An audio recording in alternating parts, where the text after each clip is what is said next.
Hola, muy buenas noches, bienvenidos a Debate 22. Hoy vamos a hablar sobre el mundo después del COVID-19. ¿Qué va a pasar en el mundo cuando esta pandemia más o menos esté controlada? ¿Cómo cambiará económicamente, políticamente? Para eso vamos a enlazarnos vía Skype con Mauricio Meshulam. Él es analista internacional, también es maestro en estudios humanísticos y es doctor en políticas públicas. Mauricio, muy buenas noches.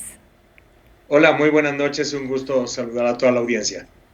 Mauricio, hemos leído con detenimiento tus últimas columnas que has publicado y en general los análisis que has hecho a lo largo del tiempo tienen que ver con entender el mundo de acuerdo a sus posturas políticas, a sus posiciones, a quienes son más dominantes que otros. Y respecto a este tema del coronavirus, nos llama la atención que mucho tiempo nos hemos preocupado económicamente por estar globalizados, por estar conectados, pero la pandemia nos está enseñando que probablemente no estábamos globalizados para conectarnos en temas de salud, para estar vivos y para estar bien. Mira, muy interesante que lo coloques de esa forma. Aquí creo que la parte más importante es entender que hemos ido construyendo un sistema a lo largo de las décadas y de los siglos previos. Y en este sistema, bueno, muy probablemente siempre hemos sido un sistema, pero no siempre entendíamos cuáles son las interacciones de una parte con otra parte del sistema. Este sistema es un gran todo. Ese todo está formado por partes y las partes tienen interacciones e intercomunicación constante. Por lo tanto, lo que le pasa a una parte va a tener un efecto mayor o menor en las otras distintas partes del sistema. Son temas de los cuales hemos hablado todo el tiempo. A mí, por ejemplo, que a veces cubro temas de Medio Oriente o de Asia Oriental, me preguntan mucho siempre qué tiene que ver eso con México. Explícanos, por favor, cómo se vincula la crisis migratoria en Europa con México. Bueno, y a veces hace uno el esfuerzo para tratar de explicar. Creo que ahora mismo nos está cayendo como un balde de agua fría cómo es que lo que sucede en regiones aparentemente lejanas no son tan lejanas y tiene un impacto en lo que está, o inmediato o casi inmediato, en lo que sucede en nuestros países, y lo que nosotros hacemos tiene un impacto en lo que sucede en otros países, del mismo modo que un tema de salud pública se traslada velozmente hacia la economía, hacia las finanzas, hacia el campo político y geopolítico, y de pronto tienes una crisis entre dos países como Arabia Saudita y Rusia que lleva el precio del petróleo a un nivel muy bajo, que se desploma, lo cual impacta a los mercados financieros. Pero entonces es al mismo tiempo un tema político, un tema geopolítico, un tema financiero, y nos acaba afectando a todos. Por lo tanto, nos importa a todos resolver lo que está sucediendo, y lamentablemente no se puede resolver solo desde un solo punto, desde un solo país, desde una sola ciudad. Es una crisis sistémica y lamentablemente nos está quedando clarísimo. Mauricio, probablemente esto entre mucho en el terreno filosófico o antropológico, pero queda claro también que durante muchísimos años, al menos durante varias décadas, 5 décadas probablemente, nos preocupamos demasiado por el dinero y porque es el dinero o el capitalismo quien rige muchas de las dinámicas de conexión y de interacción, no solamente entre humanos, sino también entre países. Y hay algo más importante que eso. Más allá de la salud, también está el tema de la solidaridad o de la ayuda. Tú ponías, por ejemplo, ejemplos de Palestina e Israel que han colaborado en esta crisis de salud, o no nos vayamos tan lejos. Estados Unidos dice, necesitamos cuidar tanto a Canadá como a México porque son fronteras que nos afectan directamente a nosotros. Sí, lo que pasa es que a veces lo vemos, pero a veces no lo vemos. Pero aquí nos estamos enfrentando a un problema que es un problema de todos. Y ojo, no es el único problema que es un problema de todos. Lo que pasa es que representa una amenaza inmediata porque, bueno, básicamente porque no tenemos todavía un mecanismo de prevención ni tenemos una cura, y por lo tanto hay vidas humanas en juego, y cuando sentimos la vida humana en riesgo, pues de pronto esto está amenazándonos a todos. Entonces, vemos que al enfrentar estos problemas comunes, de pronto las fronteras que nos dividen son menos relevantes. Por lo menos así lo siente una parte de la sociedad, o así tendría que sentirlo una parte de la sociedad. Sí queda claro que líderes políticos de distintas partes del mundo tratan de remar agua para su propio molino y están buscando tomar decisiones de forma muy aislada y sin entender esta parte sistémica, pero estamos viendo esfuerzos de la sociedad civil de distintas partes del globo que muestran una enorme solidaridad por un género que pues de pronto tiene una amenaza, cosa que no nos había tocado vivir a nosotros, una amenaza de salud de este tamaño no es algo que nos había tocado vivir a esta generación. Y claro, estamos viendo pues reacciones en todo ese sentido. Me queda claro que los filósofos están haciendo en este momento un enorme esfuerzo por tratar de entender qué nos está pasando y cómo va a ser el mundo después viendo en este momento. Y hay enormes textos que han estado surgiendo en estos días. Mauricio, ¿qué podemos decir sobre la hegemonía política y económica de Estados Unidos y China? Más allá, por supuesto, de las especulaciones que se han hecho sobre el origen de este virus, no vamos a caer en eso, pero sí entender qué es lo que pasará después económicamente con estos dos grandes países, con estas potencias que son Estados Unidos y China, que se han visto gravemente afectados. China probablemente también con un tema que vendrá heredado de esta pandemia, después de que el presidente Donald Trump dijo el virus chino, y probablemente Estados Unidos también por la gran afectación y la gran afluencia de gente que tiene ese país todo el tiempo. Mira, déjame empezar por esta segunda parte. Estados Unidos como máxima potencia del globo, la máxima potencia económica y militar del planeta, había fungido en el pasado como uno de los líderes para tratar de salir adelante de algunas de estas crisis que ya hemos experimentado en otros momentos. Ninguna probablemente el tamaño de la que estamos viviendo ahora, por lo menos en las décadas recientes, pero sí habíamos visto el liderazgo de Estados Unidos. Y en este momento, pues bajo las condiciones actuales, pareciera una superpotencia mucho más aislada, mucho más preocupada por pensar cómo resolver lo de America First, ¿no? O sea, Estados Unidos primero, en este punto, y ha perdido confianza, ha perdido credibilidad y ha mermado, fíjate, ha mermado las relaciones con sus mayores aliados, no se diga con sus rivales y con sus enemigos, sino ha mermado las relaciones con sus mayores aliados. Y no nada más eso, también ha vulnerado el sistema internacional de instituciones, de acuerdos, de tratados que han sido rotos, que han sido desconocidos, y todo esto tiene un efecto importante. Ahora, del otro lado, China también tiene su parte, ¿no? O sea, lo que sucede en China, como la segunda economía, pues termina impactando a todo el globo. China va a salir muy afectada por lo que está sucediendo, primero porque como fábrica del mundo, como una de las mayores fábricas del mundo, durante muchísimas semanas, y esto ya generó una cantidad enorme de negocios cerrados, de desempleo. Pero adicionalmente, China también depende de lo que está pasando en otras partes del mundo, porque si sus clientes no le van a comprar porque están detenidos, pues entonces China no tiene a quién venderle. Y a eso me refiero con esta parte sistémica. Entonces, China no tiene a quién venderle, otros no quieren comprarle, pero al mismo tiempo tampoco llegan los productos para comprar, y entonces esto genera esta crisis sistémica a la que yo me refiero. Las recriminaciones mutuas de lo que mencionas ha ido en las dos vías. Por un lado, ha surgido esta teoría desde el Ministerio Exterior de China, específicamente funcionarios del Ministerio Exterior, que han dicho que el ejército estadounidense llevó el virus a Wuhan y que desde ahí se corrió.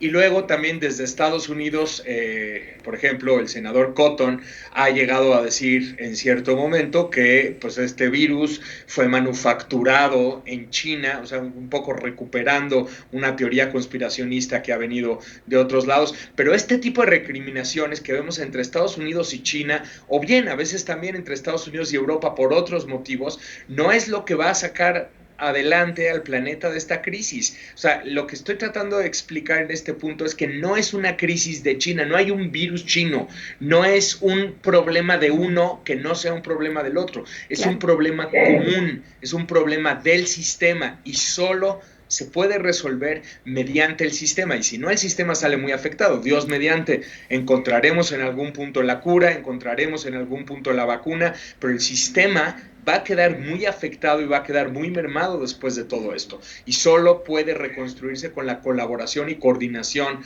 de los estados que lo conforman.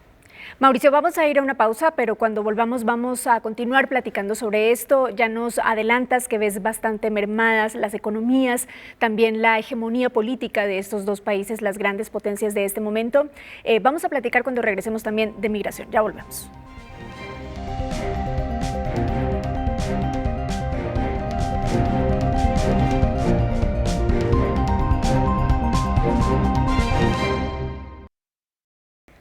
Continuamos en Debate 22 platicando esta noche con Mauricio Meshulam. Estamos hablando sobre el mundo después del COVID-19, que en realidad lo que queremos decir es cómo va a quedar el mundo políticamente y económicamente después de esta crisis sanitaria que estamos viviendo en todos los países. Mauricio, el terrorismo, por ejemplo, ISIS, este grupo terrorista, ha pedido también a sus integrantes que se abstengan de realizar actos terroristas durante esta época. Pareciera que fuera un asunto, por lo pronto, de prioridades, es decir, que cuando pase la crisis sanitaria cada quien llegue a enfocarse en lo suyo, incluidos los grupos terroristas. Llama la atención que esto sea así porque con otros problemas que también ameritarían una atención mundial, como por ejemplo el de la migración, se cierran fronteras y cada quien, dejando que cada país resuelva como pueda este asunto, como si los quiere recibir, si no los quiere recibir, si quiere construir muros, si no quiere construir muros. Y en el caso del COVID-19 se cierran las fronteras, pero hay un asunto de compartir o de solidaridad, de compartir soluciones. Y vuelvo nuevamente al asunto filosófico. Es como si simplemente importara la vida, pero no cómo se vive. Hay personas que están sufriendo también por otras cosas y no es un asunto de vida o muerte, pero es un asunto de cómo se vive.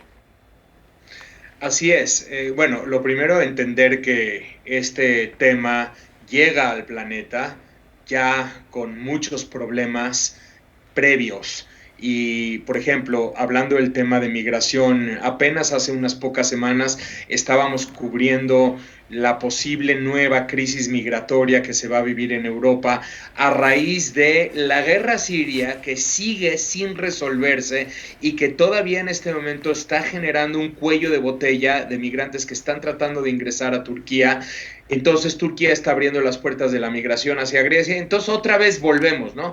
Y esto era previo a la crisis. Ahora, ¿qué sucede con la crisis? La crisis ha hecho que muchos países adopten la medida de primero pensamos en nosotros y primero pensamos en la vida de nuestros ciudadanos y primero pensar cada quien en lo suyo, ¿no? Y lo que hacen es que se cierran las fronteras, asumiendo que la forma más adecuada para tratar de contener el contagio es a través de cerrar las puertas ante posibles contagios.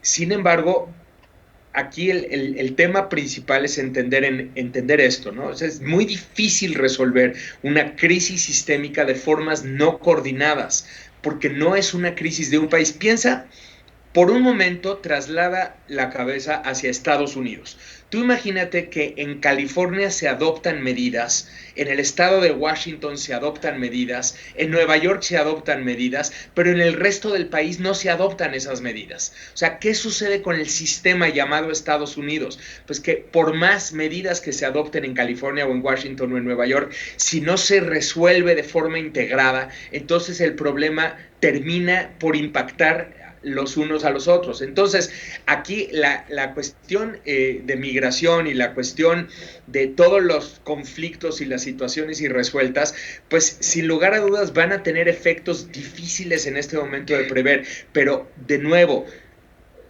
si vemos a la migración como un problema de los sirios o de Turquía y no es un problema de todos, entonces no estamos aprendiendo la lección de lo que nos está enseñando esto. O sea, unas personas están queriendo salir de unos países y están queriendo huir de la violencia y están tratando de llegar a otros países, y necesitamos verlo como una problemática global. Y esto es un poquito la lección que tendríamos que entender. En resumidas cuentas, lo que quiero un poquito transmitir es que si no aprendemos de la lección actual y no fortalecemos las instituciones y los mecanismos globales multilaterales para resolver las distintas crisis, entonces habremos quedado cortos. Lo que estaba viviendo el mundo antes de esta crisis era ya un aislacionismo, era ya un cierre de fronteras, era ya la personificación del America First en muchos otros países. Eso ya lo estábamos viviendo, y una vulneración del derecho internacional. Sería tiempo, tal vez, y tendríamos que tomar estos momentos para reflexionar, si no, el mundo en este momento requiere precisamente de la dirección inversa: fortalecer el derecho internacional y fortalecer los organismos multilaterales para tratar de dar soluciones globales a problemas globales, como por ejemplo terrorismo, como por ejemplo migración, crimen organizado.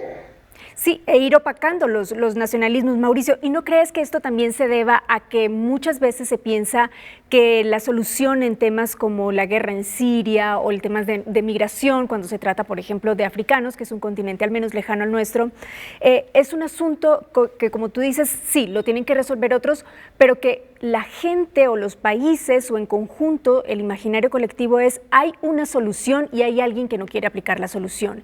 Y el asunto con esta pandemia es que no hay una solución, no hay una vacuna, no hay algo que pueda solucionarlo inmediatamente. ¿Esto tendrá que ver?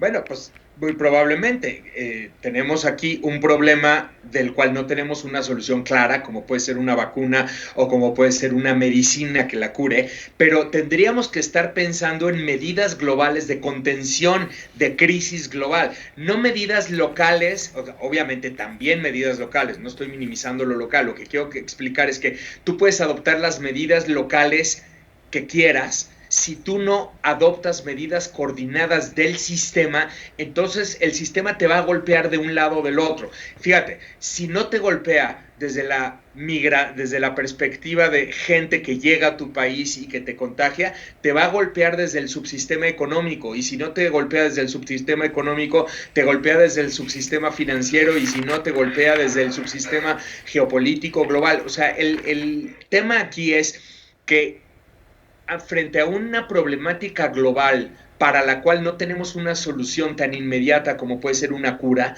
entonces tenemos que pensar en medidas de mitigación que puedan ser globales. Estoy poniendo un ejemplo. Este ejemplo lo ponía Yuval Harari en un importante texto que publica en el Financial Times.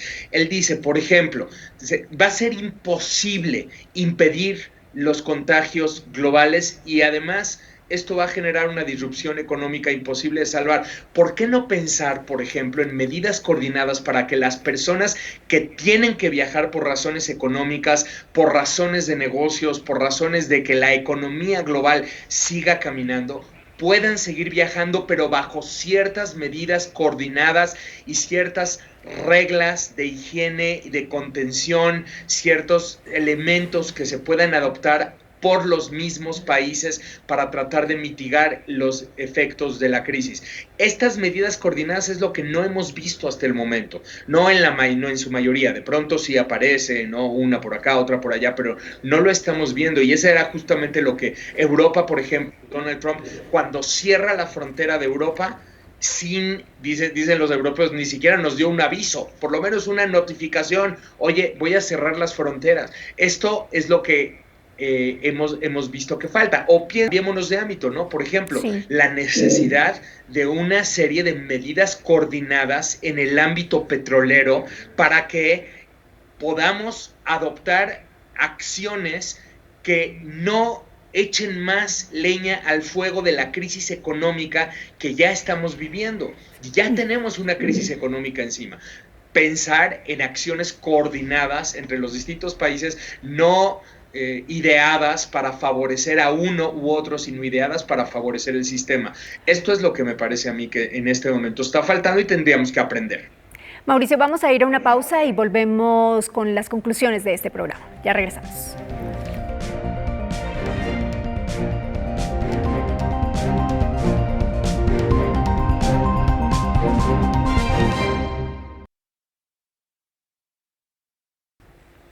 Regresamos a Debate 22. Hoy estamos platicando sobre las implicaciones políticas y sobre todo económicas por esta pandemia, el COVID-19. Mauricio, hablas de una crisis económica, hablas de cambios, de la posibilidad de cambios en una hegemonía política de los países, es decir, que los que son muy fuertes no sean tan fuertes después de esto y los que son menos fuertes, pues ya veremos qué es lo que pasa.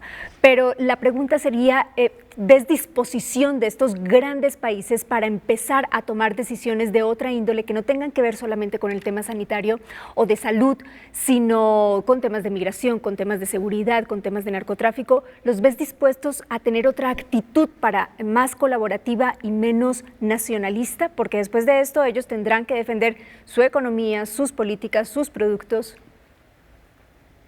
Mira, hasta el momento no parece que haya un cambio de comportamiento por parte de los grandes líderes de los países. No se está apreciando que eso esté ocurriendo en este momento, pero yo creo que vamos a ver varias cosas.